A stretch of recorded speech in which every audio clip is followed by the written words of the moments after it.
Wash your hands. Don't forget to wash your hands and protect yourself from the coronavirus.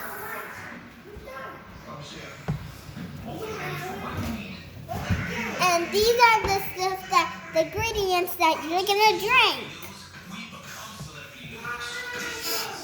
And this is where you put your face in, they can go inside your nose, so you don't have to get nose sticks anymore. That's my mom, and she's doing it on her face, and she's showing everybody how to do it. And when you put your face in it, it makes you sweaty.